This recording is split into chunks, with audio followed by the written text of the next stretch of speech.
महाराष्ट्र काय कर्नाटक काय सर्वांनी सबस्क्राईब करा खिलार महाराष्ट्राची शान आणि क्लिक करा बेल आयकॉनवर. एन्जॉय. नमस्कार मंडळी, खिलार महाराष्ट्राची शान या यूट्यूब चॅनलवर मी सूरज दिघे आपल्या सर्वांचं सहर्ष स्वागत करतो. मंडळी खिलार महाराष्ट्राची शान चॅनलने नुकतंच खिलार ॲप नावाने एक मोबाईल ॲप लॉन्च केले की जे तुम्ही अँड्रॉइड आणि iOS प्लॅटफॉर्मवरती जाऊ शकता. आणि या ॲपमध्ये सर्वात महत्त्वाची गोष्ट म्हणलं तर तुम्ही शेतकरी स्वतः तुमच्या दावणीला असलेल्या वळू बैल असतील, तुमच्या दावणीची माहिती मालक स्वतः त्या ॲपवरती टाकू शकतात. आता थोडंसं आपण आज ज्या मालकाच्या दावणीला आलेलो आहोत त्या मालकाची जी मुलाखत आज आपण घेणार आहोत. खरं तर मालकाकडे आपण जाऊन माहिती घेण्याच्या अगोदर तर सर्वांना एक गोष्ट आपण सुरुवातीला यूट्यूब किंवा इंस्टाग्रामच्या शॉर्ट व्हिडिओमध्ये तुम्हाला सांगितलेली आहे की आज खरं तर एक गोष्ट पाहायला गेलं तर मालकाची मेहनत जरी असली त्याला नशिबाची साथ लागती मंडळी. तर आज मालकाचं नशीब एवढं चांगलं आहे आपण असं म्हणू किंवा पुण्याही म्हणू किंवा कुठल्याही गोष्टीची की एक जातीवंत असा बैल आज त्या मालकाच्या दावणीला आलेला आहे. आज खिलार क्षेत्रात जर पाहायला गेलं तर आज म्हणजे 2016-17 पासून चॅनलचं काम जे काही चालू झालं आज एक 6 ते 7 वर्षानंतर जवळपास पाहायला गेलं तर आता गाई मालक पण खूप मोठ्या प्रमाणात हुशार झालेले आहेत. म्हणजे आज या मालकाचा मी उल्लेख असा का केला की मालकाच्या कष्टाला नशिबाची साथ का लागती. या बैलाची एक गोष्ट फक्त तुम्ही आता नीट आवर्जून ऐका की ज्याच्यामध्ये या बैलाच्या 3 जनरेशन आता आपल्याला माहिती आहेत. म्हणजे ह्याच्या अगोदर जर बघायला गेलं ना तर काही जुन्या काळातले बैल पाहिले ना तर बैलाचा बाप कोण, आजोबा कोण किंवा त्याची जी पेडिग्री आहे ही माहिती नव्हती होत किंवा ती खूप जणांकडे नाही आहेत. पण आपण चॅनलच्या माध्यमातून हा एक उपक्रम केला की इनब्रीडिंग नाही झालं पाहिजे, याच्यासाठी त्या बैलाची पेडिग्री आपल्याला माहिती असणं गरजेचं आहे. तर या मालकाचं नशीब एवढं चांगलं आहे. आणि त्याच्यानंतर मी तर म्हणेल आत्ता आपण जेवढे कोणी गाई मालक आहेत आपलं पण नशीब हे एवढं चांगलं की आज याचा बाप आणि आजोबा हा आपल्या डोळ्यासमोर मालकाच्या दावणीला आहे. मी तर म्हणेल की आज आपल्या दावणीला जर एक गाय असेल आणि ह्या लाईनचं म्हणजे लाईन ब्रीडिंग काय असतं हे यंदाच्या वर्षी आपण कॅलेंडर जर तुम्ही घेत नसाल तर आवर्जून घ्या. कॅलेंडरवरती यंदाच्या वर्षी ब्रीडिंग क्षेत्रावरची आपण जुने जाणकार खिलार क्षेत्रातले पालक असतील यांच्या माध्यमातून एक सुंदर माहिती यंदाच्या वर्षी सादर करतोय. हे कॅलेंडर बुकिंग करायला विसरू नका. आणि दुसरी गोष्ट जसं आपण उल्लेख केला की 3 जनरेशन या बैलाच्या आपल्याला माहिती पाहिजे. आज जर जुन्या जाणकार लोकांकडे गेलं ना तर ते काय म्हणतात की जेव्हा आपण गाईला वळू दाखवतो तेव्हा त्याची कमीत कमी म्हणजे नुसतं वळूचं देखणे पण ही एक चांगली गोष्ट, ही वरवरची गोष्ट आहे आपण सायंटिफिकली म्हणू की हे एक्सटर्नल अट्रॅक्शन आहे याचं. पण इंटरनल पण बऱ्याचशा गोष्टी असतात. तर इंटरनल जर सायंटिफिक बोलायचं झालं तर याचा बाप आजोबा आपल्या समोर आहे. एखाद्या दिवशी आता समजा गाई मालक असेल किंवा माझ्याकडे ह्या लाईनचं वासरू माझ्या गाईला नाही झाले, आवर्जून एक दिवस गाडी स्टार्ट करा. गाडी सकाळी जेवढ्या लवकर तुम्हाला जमल निघायचं, तुमच्या घरापासून जवळ ह्याचं कोण याच्या जनरेशन मधलं जवळ आहे त्याला व्हिजिट देऊन हे 3 बैल भेट द्यायची. हा याचा बाप आणि ह्याचा आजोबा या बैलाचा. हे जेणेकरून काय होईल की नुसतं आम्ही माहिती देतोय किंवा दुसऱ्याकडून माहिती मिळते म्हणून नाही, हे तुम्ही स्वतः बैल समोर जाऊन बघा. या बैलांचं आजचं म्हणजे आज ज्या ताकदीचा बैल आपण पाहतोय ज्याची म्हणजे तोंड असेल, शिंग असेल किंवा जातीवंतपणा असेल. जातीवंतपणा काय म्हणतात की बाबा त्याचं म्हणजे 100% एखादा बैल कुठल्या गोष्टीमध्ये सरस म्हणजे कुठेही कमतरता नाही, ह्याला जातीवंतपणा म्हणतात. की ज्याच्यामध्ये आता बैलाचं बघणं असेल किंवा त्याची कात असेल. आणि हेच जर आपण ह्याच्या बापाच्या दावणीला जरी गेलो, याचा बाप आता चंद्रशेखर गिरीमल्ला बागेळी संख येथे आहे ना बाप याचा, तर त्या मालकाच्या दावणीला गेलं तर तिथं पण तो बैल पाहायला मिळेल. तर ह्याचा हे जेवढं तोडीसतोड वासरू आहे तेवढंच तोडीसतोड ह्याचा बाप पण आहे मंडळी. आणि ह्याचा जर आजोबा पाहायला गेलं तर तिथं म्हणजे माणसाने देहभान विसरून जायचं असं त्याचा आजोबा आहे. मग तुम्ही विचार करा की हा बैल कसा असेल. आणि आता कसं आहे की म्हणजे आता ह्याचा बाप आणि आजोबा हे म्हणजे आता हे मागची पिढी आहे मग समजा. पण आज आपण म्हणतो की एक तरुण सळसळतं रक्त असलेला आपल्याला बैल पाहिजे. तर एक उत्तम बैल सध्या आपल्या समोर आहे. म्हणजे जातीवंत सुंदर पायदास प्रदर्शन असेल किंवा शर्यत क्षेत्रामध्ये पण ज्या प्रकारची वासरं आज या बैलाच्या पेडिग्री मधली वासरं पण आज बरेचशी पुणे जिल्ह्यातली 4 बैल असेल याच्यामध्ये आपल्याला पाहायला मिळतात की आवर्जून ते मालक उल्लेख करतात. आता आपण तुम्हाला ही एक काय म्हणू की थोडक्यात माहिती दिली. आता आपण मालकाकडे पण या गोष्टीच्या संदर्भात जाणार आहोत. मालकांकडून माहिती घेऊया. मालक, आम्हाला तुमचं संपूर्ण नमस्कार. नाव, गाव, तालुका, जिल्हा, फोन नंबर आणि हा बैल आत्ता कुठे आहे ती माहिती द्या आम्हाला. माझं नाव अमर बाळकृष्ण कदम, राहणार शेळकेवाडी, तालुका जिल्हा सातारा. हा बैल हिता आहे आता. आत्ता आम्हाला हे विचारायचं की याच्या अगोदर आपल्या दावणीला काय काय होऊन गेलं आणि आज हा दावणीला तुम्ही बैल कधी आणला आणि हाच का घेतला? म्हणजे आता तसं पाहायला गेलं तर विचार हाच का घेतला? आता बरेचसे वळू क्षेत्रात बैल किंवा वासरं आपल्याला असतात, मग ह्याचं काय विशेष पण आहे तुम्ही सांगा आम्हाला. प्रथमतः ह्याच्या आधी आपल्याकडं महाद्या नावाचा एक वळू होता. त्यानं बी आपलं चांगलं नाव केलं. त्याच्या पाठोपाठ राजन म्हणून होता. तो पिंटू माळी सलगर यांनी शिंग मोडका, तो राजन त्यांनी नेला. त्यानंतर माझ्या थोडं हाताला लागलं, त्याच्यामुळे मी थोडा तो व्यवसाय थोडा थांबवलेला की हातानं माझ्या जमत नव्हतं. त्यानंतर हे बैल जेव्हा आदत होता, लहान होता, मी आणाय गेलेलो मेजर यांच्या इथं नंदेश्वरमध्ये. त्यावेळेस एक डोक्यात होतं की आपल्याकडे एक जातीवंत आणि एक नंबरचा वळवा किंवा एक नंबरचा खोंड आपल्या दावणीला पाहिजे, एक आपल्या मनात जिद्द होती. आणि हे बैल घ्यायचं कारण ह्या बैलाची कात अशी वेलवेटगत आहे की मच्छर जरी चावला तर बैलाच्या अंगावर फोड येतो, अशी कात आहे. आणि मेन म्हणजे बैलाच्या अंगात करंट, बैलाचं तोंडाची नळी, शिंग बिंग लांब बैलाला आहे, छातीचं जिथले तिथं फाउंडेशन आहे, बैलाला गळवण नाही, जिथले तिथं चौक बैलाला घोड्यागत आहे. आणि बैलाची सारखी नजर एकदम शार्प, बैलाचा कान खाली नसतो किंवा बैल एकदम शार्प आहे बैल. म्हणून मी म्हणलं की बाबा आपल्या सातारा जिल्ह्यात तालुक्यात आपल्या गोपालकांना ह्याची संधी भेटावी, म्हणून मी एवढं मोठं धाडस केलं हे बैल घ्यायचा. एवढंच कारण आहे. आता मालकांनी एक उल्लेख केला की वासरू आदत असताना ते खरेदी करायला गेले होते. आता एक गोष्ट अजून एक याच्या बापाची गोष्ट आपण म्हणजे तुम्हाला माहितीच आहे. म्हणजे कदाचित 2018 का 19चं घटप्रभा प्रदर्शन होतं. त्या घटप्रभा प्रदर्शनामध्ये याचा बाप चॅम्पियन झालाय मंडळी. आणि घटप्रभा प्रदर्शन हे महाराष्ट्र कर्नाटकातलं एक असं प्रदर्शन आहे की जिथं बैलाचा किंवा गाईचा नंबर येणं आज आपल्या खिलार क्षेत्रामध्ये खूप मोठी गोष्ट मानली जाते. कारण ते प्रदर्शन बरंचसं जुनं आहे किंवा त्याच्या मागच्या म्हणजे तुम्ही त्या प्रदर्शनाला आल्यावरती तुम्हाला ती गोष्ट लक्षात येईल. जास्त काही सांगायची गरज नाही. प्रदर्शनाचे व्हिडिओ बरेच आहेत. याचा बाप ज्यावेळेस प्रदर्शनामध्ये चॅम्पियन याच्यासाठी आला होता की सर्वांचं आकर्षणाचं एक केंद्रबिंदू म्हणलं तर ह्याचा बाप होता. म्हणजे आज वासरू ज्या पद्धतीने हा खोंड दिसतोय तशाच पद्धतीचा सेम हुबेहूब त्यावेळेसचं ते लक्षण आपण त्याच्या बापाचं म्हणूया. आणि त्याचमुळं आता एक गोष्ट जर पाहिली तर मालकाचा आपण मेहनतीला नशिबाची साथ पण लागते हा जो उल्लेख केला, म्हणजे ह्या वासरासाठी जवळपास याची पेडिग्री आज आपल्या समोर आहे. कमीत कमी गाय भरताना म्हणजे आता आपल्या खिलार क्षेत्रामध्ये जर पाहिलं तर एवढ्या मोठ्या प्रमाणात कुणी रेकॉर्ड मेंटेन ठेवलेलं नाहीये. ठेवलेलं असेल काही जुने जाणकारांच्या घरी असेल आपल्याला, जसं आज वळूकडं गाय भरायला आली तर गाय भरायला आल्यानंतर ती आपण मेंटेन ठेवतो की बाबा आज ह्या गावातली आली त्या गावातली आली. तसंच जुन्या काळात ह्याचा आज बाप कोण, आजा कोण, आई कोण हे सगळं ठेवलं जायचं. पण ते कागदावरती असायचं, पण सगळेजण नाही ठेवायचे. पण खिलार महाराष्ट्राची शान चॅनल आता एक ब्रीडिंगचा प्रोग्राम राबवतोय की ज्या ब्रीडिंगच्या प्रोग्राम मध्ये आपण प्रत्येक वळू मालक असेल, गाई मालक असेल तर यांना आग्रह करणार आहोत की त्यांनी मायक्रोचिप बसवावी, जेणेकरून ह्याची होणारी फायदा. आज जसं खिलार ॲप काय इन्स्टॉल करा म्हणलंय तुम्हाला, तर या मालकांनी आहे ना खिलार ॲप मध्ये गेल्यानंतर खिलार कम्युनिटी आहे स्टार्टिंगला ॲप ओपन केल्यावरती, तिथे वळूच्या सेक्शनला गेले ना तर ह्या मालकांनी एक इमेज पोस्ट केलेली आहे की ज्याच्यामध्ये जे आम्ही आत्ता बोलतोय ते कदाचित तुम्हाला समजणार नाही याच्या 3 जनरेशन मागच्या किंवा पेडिग्री. त्याचा फोटो ह्यांनी बाप असेल आजोबा असेल तो आवर्जून बघा. म्हणजे काय क्वालिटी ह्याची जनरेशन आहे आणि काय क्वालिटीची वासरं आपल्याला मिळतील हे पाहायला मिळतं.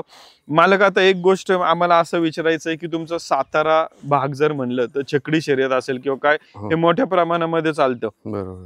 तर इथून पुढे भविष्य काळात साताऱ्यात एक जातीवंत वासरं आपल्याला आता बऱ्याचदा आपण पाहतो की शर्यत क्षेत्रात म्हैसुरी वासरं पण आपल्याला पाहायला मिळत असतात. तर याच्यापासून आपल्याला कशा प्रकारची चांगली वासरं शर्यतीसाठी तयार करता येतील? शर्यतीसाठी म्हणूनच खास आपण हे बैल ब्रीडिंगला का घेतला की सातारा जिल्ह्यात किंवा तालुक्यात बैल छकडीचं जास्त प्रमाण आहे. शर्यतीचा माणसांना जास्त नाद आहे. माणसांना ह्या नादाचा आहे की बाबा एक नंबरची पैदास व्हावी आणि एक नंबरचा बैल पळावा, काय ह्यासाठी आपण हा मोठा प्रयत्न केलाय. आणि प्रयत्नाला ह्या आपल्या भरपूर प्रतिसाद आहे. ओके. म्हणजे भरपूर म्हणजे काय विषयच नाही इतका त्याला प्रतिसाद आहे आपल्या बैलाला. आता बैल गायी भरवण्यासाठी आपण किती पैसे घेतो, किती लांबून गायी येतात, लांबून गायी आले तर राहण्याची सोय ही माहिती द्या आम्हाला. आपण बैलाचं रेतनाचं 2000 रुपये घेतो. गाय लांबून आली तर त्यांचा राहायचा, खाण्याचा, झोपण्याचा सोय करतो व्यवस्थित. म्हणजे कुठलीच हलगर्जी आपल्या पारा नसतो. जिथल्या तिथं माणसाचा सगळा पाहुणचार असतो. आपल्या बैलाकडे, ह्या बैलाकडे तळेगाव दाभाड्यातनं 3 गाया भरून गेल्यात. परत देहूमधनं 1 गाय भरून गेली. इकडून 32 शिळा सागावमधून 3 गाय भरून गेल्यात. परत माळशिरस नातपुते तिथून 1 आपली गाय भरून गेली आहे. अशा बऱ्याचशाच लांब लांबनं गाया भरून गेल्या त्या. म्हणजे नको नको तिथनं गायांना बैलांचे ह्या फोन आलेत बैलासाठी की बाबा बैल आम्हाला भाज्याच भरायचे. काय काय जणांनी थांबलेत माणसं, बाबा काय नाही आम्हाला पैलवान भाज्याच भरायचे, आम्ही 1 नाही 2 नाही 3 नाही माझे राहतो पण आम्हाला भाज्याच भरायचे. अशी बी गोपालकांनी, भरपूर गोपालकांनी म्हणजे हे प्रतिसाद दाखवला या भाज्याला. म्हणजे आता जसं मालकांनी सांगितलं, माहिती दिली की गायी भरण्यासाठी जसे लांबून लांबून लोक येत असतात, आता बरेचसे नवीन खिलार पालक देखील गायी भरण्यासाठी किंवा गायी खिलार क्षेत्रामध्ये आता येत आहेत. जर पाहिलं गेलं तर तुम्ही स्वतः तुमच्या गावामधला थोडासा अभ्यास करा की कदाचित कालच्या दिवशी किंवा मागच्या वर्षात गायी 10 असतील तर आजच्या या वर्षामध्ये गायी तिथं 20 झालेल्या तुम्हाला स्वतःला पाहायला मिळतील. तर आता प्रश्न असा निर्माण होतो की एखादा गोपालक आहे की त्यांनी 1 गाय घेतली, सांभाळणी शेत असते, वैरण असते, सांभाळणी करू, पण आता त्याला मग बैल कोणता दाखवायचा हा नेहमी एक प्रश्न पडत असतो. तर बैल दाखवताना एखाद्या गाई मालकाने किंवा एखादा नवीन आहे त्याने त्याच्या गावातले जाणकार आहेत त्यांच्याशी चर्चा करावी. त्याचबरोबर त्यांचे कोण मित्रमंडळी असतील त्यांच्याशी चर्चा करावी. जसं आपण मागाशी उल्लेख केला, गाय भरायची नसू द्या, एक दिवस मित्रमंडळी मिळून तुम्ही गाडी काढा, पेट्रोल टाका, स्टार्ट करा आणि ह्या दावणींना भेट द्या, म्हणजे ज्याच्यात तुमचाही अभ्यास तयार होईल. आता एखादा नवीन गोपालक आहे तर त्यांनी एक कुठली गोष्ट लक्षात घेतली पाहिजे की बाबा ठीक आहे माझ्याकडे सर्वसाधारण गाय आहे तर तिला मी कसं, आता एक पाहताना आपण पाहिलंय की मागील काही वर्षामध्ये आपण फक्त बैलाचा बाप कोण, आजोबा कोण, म्हणजे त्याच्या बापाची म्हणजे मेलची लाईन आपण जास्त चेक करत असतो. पण इथं मला एक गोष्ट आवर्जून नमूद करावी लागेल की आज हे जातीवंत वासरू दावणीला उभा असताना ह्याची फक्त बापाची लाईन पण महत्वाची तर आहेच, पण तेवढंच ताकदीची ह्याच्या आईची पण लाईन मंडळी खूप महत्वाची. कारण ह्याच्या आईच्या बाजूने ह्याची जी पेडिग्री आलेली तर ती पण तेवढीच मॅटर करते. तेव्हा अशा प्रकारचं वासरू तयार होतं. नुसतं बापाकडनं दोन्हींचं 50-50 जेव्हा जो काही हे होतो तेव्हाच, कारण क्वालिटी वासरं जर पैदास करायची असेल तर आता जसं म्हणलं की तुमच्याकडे सर्वसाधारण गाय असेल तर तिला तुम्ही लाईन ब्रीडिंग मध्ये समजा एखादा वळू सिलेक्ट करा, मग त्याच्या लाईनीतले तुम्ही पैदास करत घेत पुढे जाऊ शकता. मग त्याच्यामध्ये एक गोष्ट असं पण होतं की बऱ्याचदा आता वळू भरपूर आहेत किंवा काय, तर इनब्रीडिंग कसं नाही होणार किंवा काय होणार, तर या संदर्भात बरंचसं चर्चा तुम्ही तुमच्या मित्रमंडळी असेल त्यांच्याशी करा. जातीवंत पैदास तुमच्या बैलांकडून घेत चला आणि अशाच प्रकारची आपण अधिक माहिती पाहणार आहोत. आपण थोड्याच वेळात परत एकदा भेटूया आणि या मुलाखतीच्या शेवटी आपण पैलवान अमोल शेळके यांच्याकडून अधिक माहिती जाणून घेणार आहोत. माहिती कुठेही जाऊ नका, थोड्याच वेळात आपण परत येतोय. नमस्कार मंडळी, खिलार महाराष्ट्राची शान चॅनलवर तुमच्या सगळ्यांचे स्वागत आहे. आता आपल्या खिलार चॅनलचे 6 लाखाच्या जवळपास सबस्क्रायबर पूर्ण होत आहेत. तुमच्या सगळ्यांचे श्रेय यात मोलाचे होते, तेव्हा चॅनल इथपर्यंत पोहोचू शकला आहे. तुम्ही खिलारचे व्हिडिओ जास्तीत जास्त पाहिले आणि लोकांपर्यंत शेअर देखील केले. आम्ही देखील भरपूर मेहनत घेऊन माहितीपर खिलार व्हिडिओ बनवले आणि ते व्हिडिओ जगाच्या कानाकोपऱ्यात पोचवायला तुम्ही मदत देखील केली आणि चॅनल सबस्क्राईब पण केला. पण जिथे तुम्ही चॅनल सबस्क्राईब केला त्याच्या बाजूला जॉईन बटन आहे. खूप लोकांनी जॉईन करून खिलार चॅनलला सहकार्य देखील केलेले आहे. तुम्ही देखील जॉईन करू शकता आणि वेगवेगळ्या कॅटेगरी निवडू शकता. तुम्हाला देखील जी मदत शक्य आहे ती तुम्ही चॅनल जॉईन करून आम्हाला देऊ शकता. चॅनल करत असलेल्या खिलार कार्याला तुमच्या मदतीची गरज आहे. धन्यवाद. खिलार महाराष्ट्राची शान. तर मंडळी, या मुलाखतीच्या सुरुवातीला आपण बैलाची पेडिग्री असेल याची माहिती घेतली. मालकांनी हाच बैल का घेतला किंवा कशा पद्धतीने गायी येतात या सर्व संदर्भामध्ये यांनी माहिती घेतली. आता पुढे प्रश्न निर्माण हा होतो की आता गाय घेऊन जाताना मालकाला एक प्रॉब्लेम असतो की सर्वात पहिली गोष्ट बैल कुठे आहे, अंतर गायीपासून बैलाचं किती आहे, त्याच्यासाठी लागणारा गाडी खर्च असेल, त्याच्यानंतर तिथं जाणारी 2 माणसं त्या गाडीतली असतील त्यांचा वारचा खर्च, परत बैलाला आपण काही ना काही त्याचे चार्जेस असतात. तर मालक आपण गाय भरण्यासाठी किती पैसे घेतो? आपण गाय भरण्यासाठी 2000 रुपये घेतो. समजा रिपीट आली तर आपण फ्रीमध्ये सोडतो बैल. सेकंड टाइम सेकंड टाइम जर समजा बाय चान्स फ्री उलटली गाय तर आपण बिना 1 रुपया घेता बैल सोडतो. मालक आता थोडंसं आम्हाला एक सांगा की बैलाचा दिवसाचा दिनक्रम, ज्याच्यामध्ये वैरण, खुराक, काय काय मेहनत असते याच्यात? बैलाला सकाळचा लवकर पहाटेचा खुराक असतो, त्यानंतर वैरण असते, त्यानंतर खुराकाच्या आधी मी चालवून 1-2 किलोमीटर चालवून आणतो लवकर चालवून आला की बैला रतीब झाल्यानंतर वैरण झाल्यानंतर बैल 1 तास 1.5 तास निवांत बसतो, त्यानंतर पाणी पितो, पाणी पिले की थोडी वैरण खातो की बैल निवांत रवत करत बसतो. एखाद्या वळू बैलाचा महिन्याला खर्च अंदाज, आता तुमच्या अनुभवानुसार किंवा तुमच्या दावणीला अंदाज काय असतो की बाबा एवढा खर्च महिन्याला लागतो आपल्याला किंवा दिवसाला? महिन्याला दिवसाला ह्या बैलाला नाही म्हणलं तर आत्ता 700-800 रुपये खर्च आहे आपल्या बैलाला आता आपण मटकीचं मोड, हुलगं किंवा बैलाला अनेक दूध आहे, शेंगपेंड आहे, शेंगदाणा पेंड आहे, सातो आहे, बैलाला असा खुराक आहे, आपल्या बैलाचा डाएट असा आहे. ओके. आणि हे बैलाचं म्हणजे दिवसभराचं शेण, वैरण हे ते सगळं करणं एक माणूस का किती माणसं काम करतात? घरी 2 माणसं, मी स्वतः वैयक्तिक राहत आहे, माझी आई बी असते घरात. बैलापाशी दिवसभर तरी एक माणूस कंटिन्यू लागतोच. ओके. आपण मालकांकडे परत येऊया मंडळी. तर आता इथे बैलाला गाई भरण्यासाठी आपल्याला किती पैसे लागतात हे मालकांनी सांगितलं. आपण मालकांची पण बाजू जाणून घेतली, तुमची गाई मालकाची पण जाणून घेतली.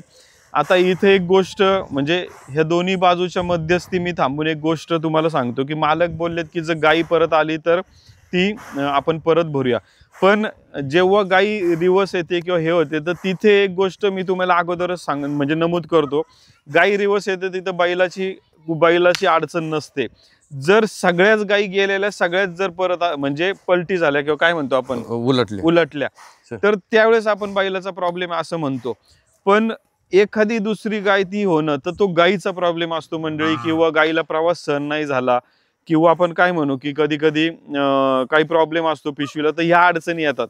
पण ह्याच्यासाठी पण मालकाची तयारी आहे की आपण समजा तसं काही झालं तर सेकंड टाइम आपण गाई मालकाची इच्छा असेल तर ते बिना चार्ज बैल सोडणार आहेत.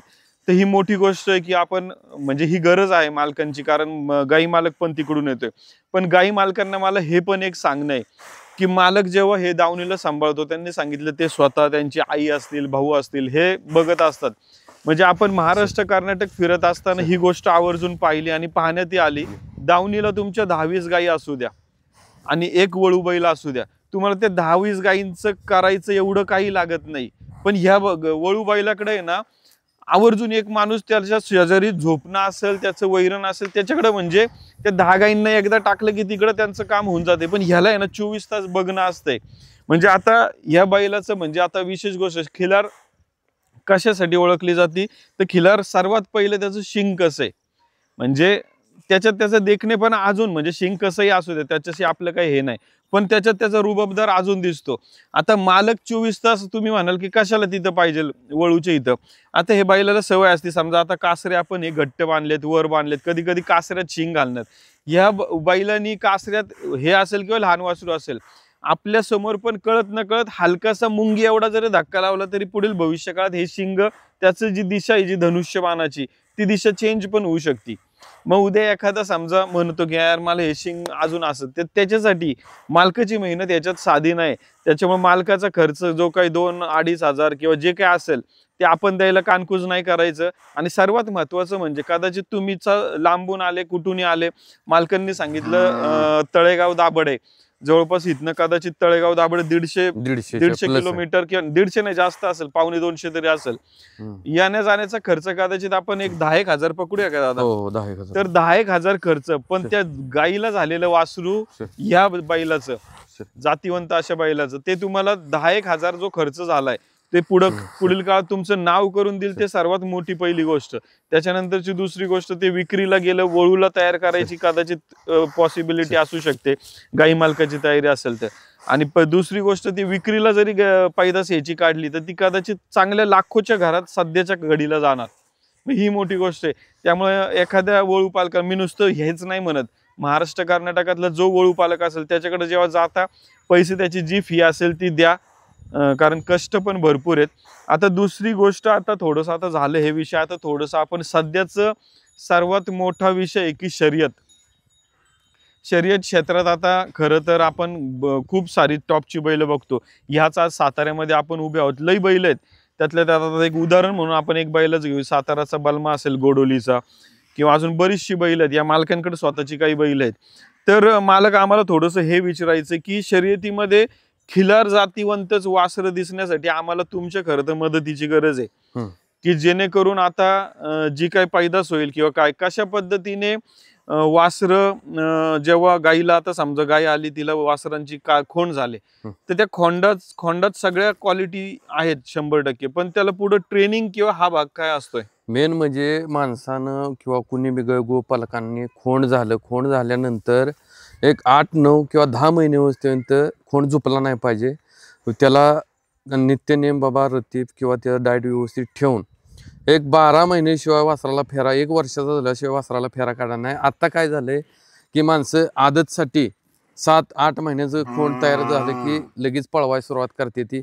त्या आदतमध्ये नाव होतंय, परत दुसऱ्यात बैल दिसना ती. हे पण खिलार बैलाचं असं वैशिष्ट्य आहे, खिलार बैल खोंड असू द्या, एक चांगला जपला, चांगलं त्याचं संगोपन केलं आणि चांगलं त्याला व्यायाम देऊन, डाएट देऊन जर तयार केला तर बैल वाया जात नाही आणि बैल तेवढं चांगला पळतो. म्हणजे माझं एक असं सांगण्यात तात्पर्य आहे की 8-9 किंवा 1 वर्षाच्या आत कुणीच खोंड छकड्याला जपू नये आणि पळवू नये. माझं असं मत आहे, 1 वर्षानंतर माणसानं पळवाय खोंड काढावा.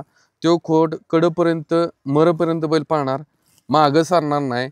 आत्ता झालंय कसं आहे की क्विक, मला लगेच गुलाल पाहिजे, आदतमध्ये माझं नाव झालं पाहिजे. पण असं करू नका.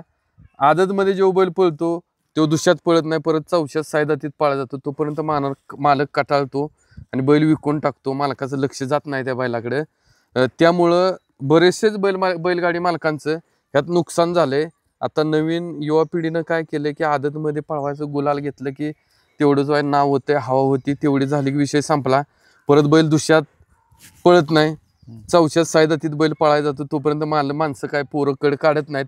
त्यामुळे ह्या क्षेत्राला आता बराचसाच फटका बसलेला आहे. म्हणजे पहिलं कसं व्हायचं जुन्या पिढीत की बैल दुसरा झाल्याशिवाय पळवत नव्हती, त्यामुळं बैल हा मरेपर्यंत पळायचा. तो काय आता काय झालंय, आदतमध्ये पळवायचा की आदतमध्येच बैल बसतं. बैल दुसऱ्यात चौशात दिसायला लय फरक होते. पोरं आणि गडबड करतात. बैल कुठला बी असू द्या, जनावर पळतंय म्हणून माणसानं 4 दिवसाच्या 10 दिवसानंच वासरू पळवलं पाहिजे. आदत वासरू तुम्हाला पळवायचे ना 15 दिवसाच्या पुढे पळवा, वर्षाच्या पुढं. गडबडीनं पळवलं की वासरू पळणार नाही.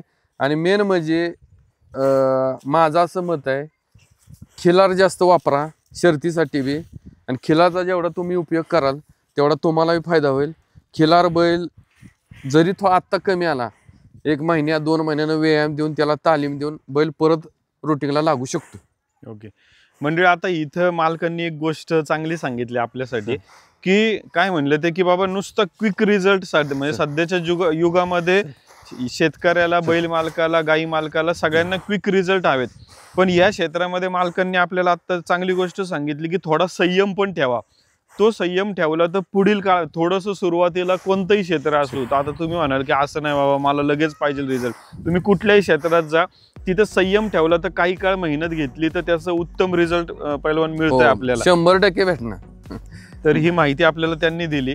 वासरू कसं झोपलं पाहिजे, काय केलं पाहिजे, खिलार वासरच का वापरा, तर ही त्यांनी माहिती चांगली दिली. आता मालक थोडंसं आम्हाला अजून एक असं विचारायचं आहे की शर्यत क्षेत्राचा आत्ता आपलं चर्चा चालू असताना शर्यत क्षेत्रातलं बरीच बैल आहे, पण त्यातल्या त्यात मी 1-2 बैलांची नावं घेतो की सोनारपाड्याचा सोन्या असेल 50-50 किंवा बरोबर. गोडोलीचा बलमा असेल ते बालमा, मालक, सातारचा. हे तुमच्या चांगले ओळखीचे आहेत का? चांगली ओळखीचे आहेत. तर मालक, आम्हाला तुमचं सर्व महाराष्ट्राची खरं तर एक महाराष्ट्र कर्नाटकची एक मोठी इच्छा आहे की जे कंटिन्यू आम्ही फिरत असताना सांगत असतात की ही जी टॉपची बैल आहे की ह्या बैलांचं पळणं झाल्यानंतर काही काळानंतर मालक त्यांना आराम देत असतो की त्याचं नाव जेवढं करायचंय तेवढं झालेलं असतंय. तर या बैलांपासून आपण जसं आज तुमच्या दावणीला वळू आहे की जो सगळ्या क्वालिटीमध्ये परफेक्ट आहे, तर आज वळू क्षेत्रातली बैल शक्यतो गायीवरती सोडलीच जात नाही कारण पाळण्याच्या ह्याच्यामध्ये. पण त्यांचं पाळण्याचं काम झाल्यानंतर जेव्हा त्यांना आता आपण वळू क्षेत्रामध्ये आणण्याचं काम करू शकतोय का या मालकांशी बोलून? आणू शकतो की. तर आता या कॅमेरा समोर मी बोलतो की आपण एकत्रित बलमाचे मालक असतील किंवा सोनारपाड्याचा सोन्या 50-50 असेल की जेव्हा त्यांची इच्छा असेल मालकांची, तर त्यांच्या माध्यमातून काही आहे जेणेकरून त्या बैलाची पेडिग्री किंवा वंशावळ पुढील भविष्य काळात आपल्याला त्याची पैदास पाहायला मिळेल की अशा बैलांची. तर मंडळी, आज आपण या मालकांच्या माध्यमातून देखील, कारण सगळ्यांची इच्छा आहे की शर्यत क्षेत्रातले टॉपचे बैल देखील त्यांची पैदास मिळावी. ते आम्ही पहिलवान हा नाही आग्रह करत की आत्ता पळतोय बैल आत्ता भरा. जेव्हा तो आपण काय म्हणतो की एक ठराविक काळानंतर जेव्हा मालक त्याला आराम द्यायचं म्हणतो, तर त्या काळात आपण त्याची पैदास घेऊ शकलो तर शर्यत क्षेत्राला आणि आपल्या खिलार क्षेत्राला पण एक चांगलं एक हे मिळेल आणि जेणेकरून त्या बैलाचं नाव अजून पुढे आपण ठेवू शकू. तर पैलवानांच्या माध्यमातून आपण तिकडे देखील जाणार आहोत. सातारामध्ये आल्यानंतर सातारा फिरत असताना तिथं एक नाव आपल्याला सगळ्यांच्या तोंडून ऐकायला आवर्जून आवडेल किंवा खिलार क्षेत्र शर्यत क्षेत्रामध्ये अमोल पैलवान शेळकेवाडी. जरी गाय भरायची नसली, बरेचदा आपण या कोल्हापूर पुणे किंवा ह्या रूटवरती जात येत असतो, हायवे पासून खूप जवळच्या अंतरावर मालक आहेत.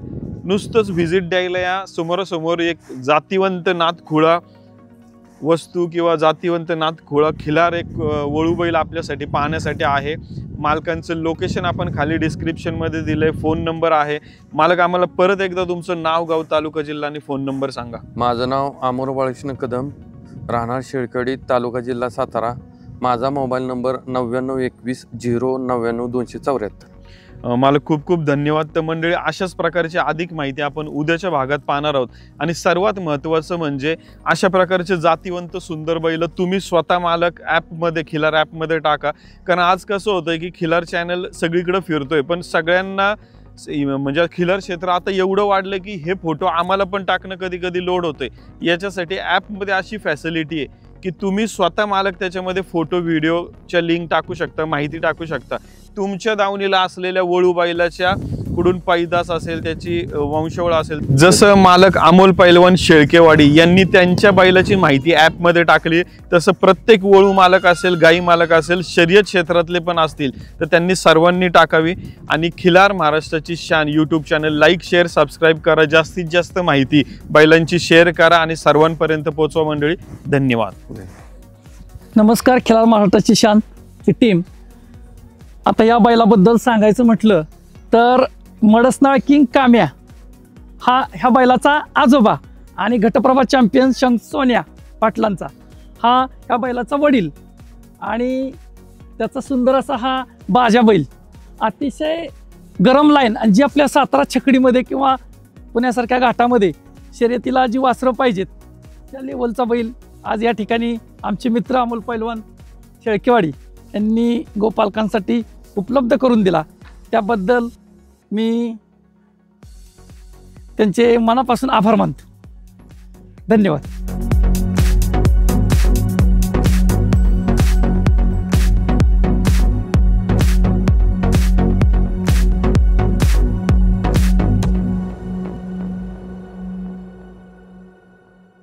खिल्लार महाराष्ट्राची शान, खिल्लार महाराष्ट्राची शान.